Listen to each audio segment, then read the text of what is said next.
Hello and welcome to a figure review video. I don't do these very often. I might start doing them a little bit more. Let me know if you guys are interested in seeing this sort of thing. So this is the 85 years Ghost Rider, and obviously his motorbike as well. This is a character that I have always loved. This is one of the first Marvel films I watched with my dad, back when it was Nicolas Cage doing it. And this is just one of those nostalgic characters to me. This has been one of the first Marvel characters I knew, and I've always loved the design. So when I saw this releasing, I had to get it.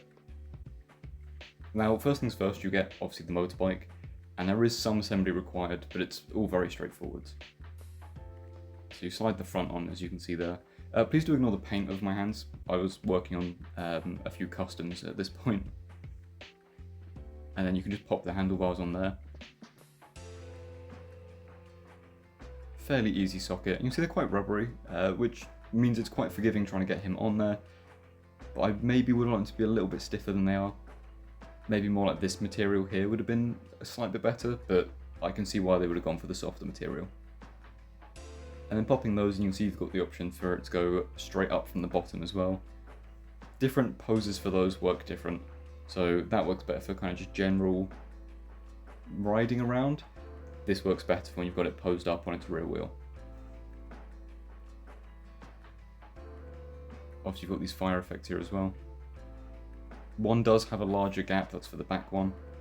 So the two wheels are different sizes, which I didn't know to begin with.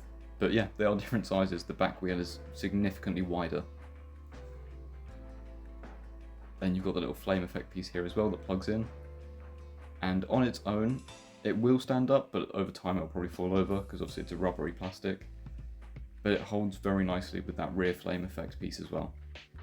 Obviously this leaves you with a fair few flame effects, which is always quite nice. Now it does come with alternate hands. It comes with a right fist with that nice kind of silver spike on the back, or 3 spikes, and a left open clawing kind of hand. You do get his whip as well, his chain whip, which obviously has the flame at the top, which has this nice dual moulding going on. So you've got the silver, which then goes into the translucent yellow, which then also has the translucent orange. However, it is a little bit on the flexible side, which means that when you pose him over long periods of time, the chain just kind of bends and flops over, which is quite a shame. I would have liked to see that be a bit more of a rigid plastic. Obviously the figure itself, completely pinless, and quite a wide range of articulation. Starting with the head first, the eyes have been done in a really cool way, so no matter where you kind of look at him from, it looks like he's looking at you. They're very far sunk into the head, and they're on like a slight diagonal tilted back. I don't know if it was intentional, but the effect works very nicely. Obviously the articulated jaw there as well. So overall, head sculpt looks really nice and functions fairly well. The chain that goes across his body is a much more flexible rubbery plastic than the chain that he can hold, which I'm quite impressed by because that chain was already quite rubbery. But getting onto the articulation, you can see the head doesn't have the most range of movement. It's blocked by the leather jacket, but also by the fact that it's just not got a joint. It's just a ball joint in there and no hinge, which I completely understand because you've got a very thin neck. It would be quite fragile to put that in. Ab crunch wise, he's got a good range to him, front and back, quite a good bit of movement. Also arm going out very far. Rotation is going to be blocked by that shoulder pad, but you don't really need it to rotate up that far. Bicep swivel, obviously, pinless double elbow joint. Comes in very far. I think the only thing that stops it are those like spike gauntlet thing on his arm. But again, you don't need that much range for Ghost Rider. Now getting down to his wrist, this is where there's some interesting changes. So I assume to be able to hold the motorbike handles a little bit more organically. You've not got a vertical hinge and you've not got a horizontal hinge. You've got this kind of diagonal in-between hinge, which is quite difficult to show on the right hand for some reason. The left hand shows it quite a bit better. You can see it's clearly not front and back, and it's clearly not left and right. It is like perfectly centered in between those two, which works very nicely for him. Then also you've got the rotation at the waist. You've got the very nice hip movement already, but then you do have a drop down hinge, which I didn't realise at the point of making this video. You can see I do accidentally activate it there, and then somehow don't notice that I've done it. So he does have drop down hips in there. Thigh swivel as you'd expect. Double jointed knees as you'd expect. They get up very far. Again, the only thing that really limits that one is the spikes on his boot.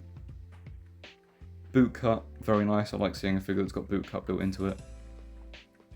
And then very big range back for that booted heel. Not so much forwards. You could get further, but it does catch on that wrinkle, that sculpted wrinkle that's just above the hinge.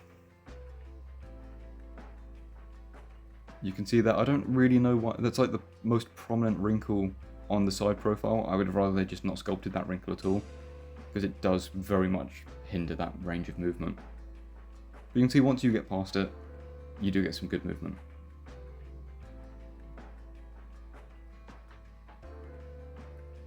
And that's pretty much it for this figure. He's just got exactly what's been shown.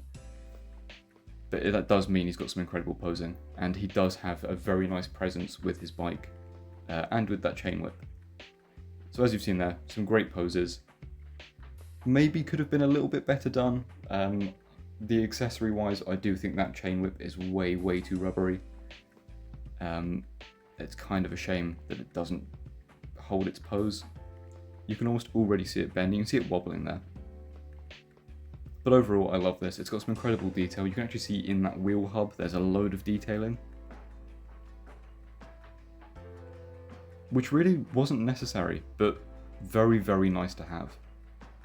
Especially when you've got it up on the rear wheel, because all of that wheel well is quite visible. And if we lift it up, you can see you've got that little kind of window on the side that shows it, but also behind this wheel, you've got that detail as well. It's just a little bit harder to see because the wheel's kind of covered up. And this is my point here, he doesn't pose very well on just the one stand, he does need the rear stand as well. But yeah, my gripes aside, this is probably one of my favourite comic figures that I have on my shelf. But anyway, let me know what you guys thought of it, and I will see you in the next video.